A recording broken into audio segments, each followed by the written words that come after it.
اچھا یہ بتائیے، میرا سوال یہ ہے کہ جیسے ان کے جو بال ہوتے ہیں انہیں ہم صاف کرنے کے بعد کیا ہمیں پاک ہو کے نہانا چاہیے، یا غسل واجب ہے، یا ایسے صاف کر لیں؟ نحمدہ ونصلی علی رسولہ الکریم، اما بعد۔ آپ دیکھ رہے ہیں نون ٹی وی جدہ اور میں ہوں آپ کا دوست، آپ کا ہوسٹ محمد عاقل۔ بہت سے لوگوں کا یہ خیال ہے کہ اگر آپ اپنی شرمگاہ کے بال صاف کر رہے ہیں، جو کہ مسنون عمل ہے، ایسی صورت میں کیا شرمگاہ کے بال کاٹنے کے بعد، صاف کرنے کے بعد ہم پر غسل واجب ہو جاتا ہے یا نہیں؟ اس سلسلے میں آپ کی خدمت میں یہ عرض کر دینا چاہتا ہوں، شیخ محمد بن صالح العثیمین رحمۃ اللہ علیہ سے پوچھا گیا کہ اگر نہاتے وقت یا وضو کرتے وقت آپ شرمگاہ پر آپ کے ہاتھ لگ جاتا ہے تو کیا آپ کی وضو ٹوٹ جاتی ہے؟ تو شیخ نے فرمایا کہ اگر وضو کرنے کے بعد آپ کا ہاتھ شرمگاہ پر لگ جاتا ہے تو اس سے وضو بھی نہیں ٹوٹتی unless and until کہ آپ اس شرمگاہ کو شہوت کی نگاہ سے چھوئیں یا لذت حاصل کرنے کے لیے شرمگاہ کو چھوئیں۔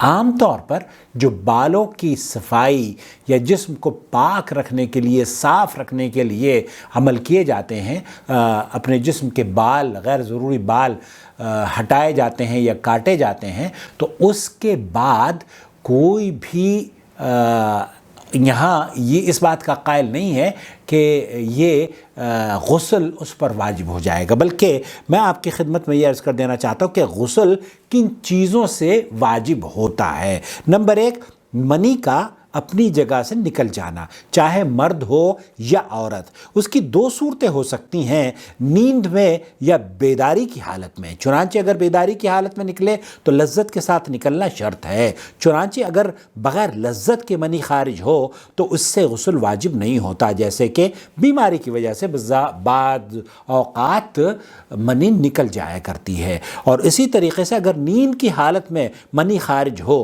تو اس کو احتلام کہتے ہیں۔ اس سے بھی اگر لذت آپ کو محسوس ہوئی ہے اور منی کا نشان بھی آپ اپنے کپڑوں پر دیکھ رہے ہیں، یہ چاہے عورت ہو یا مرد، یہ دونوں کے لیے ہے، عورتیں بھی احتلام ہوتی ہیں اور مردوں کو بھی احتلام ہوتا ہے، تو اس پر بھی غسل واجب ہوتا ہے۔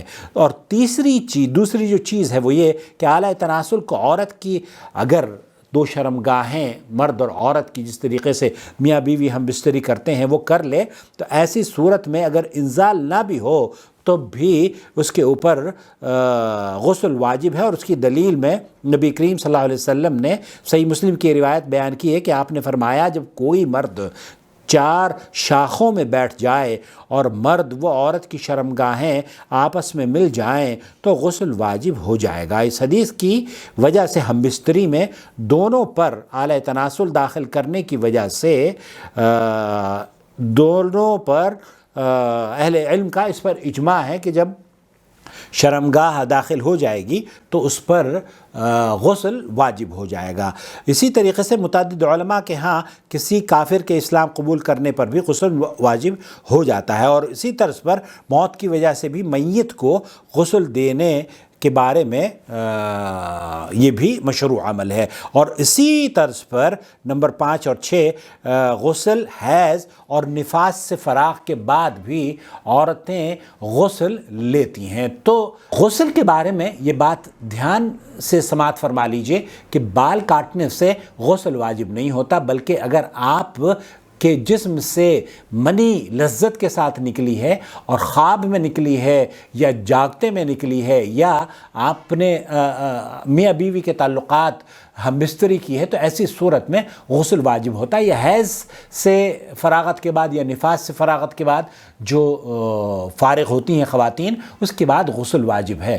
عام طور پر جو غسل بال کاٹنے کے بعد کرتے ہیں لوگ، تو اس کو یہ غسل جنابت یا غسل نفاس، یہ نفاس اور حیض والی عورتوں کی طرح کا نہیں ہے، بلکہ اس کا حکم اس لیے کہ آپ اپنے آپ کو فریش رکھنا چاہ رہی ہیں اور پاک رکھنا چاہ رہی ہیں، تو اس میں کوئی قباحت انشاءاللہ تعالیٰ نہیں ہے۔ لیکن بال کاٹنے سے غسل واجب نہیں ہوتا. واللہ تعالی اعلم. صلی اللہ علیہ نبینا محمد وعلی آلہ وصحبہ اجمعین. والسلام علیکم ورحمۃ اللہ وبرکاتہ.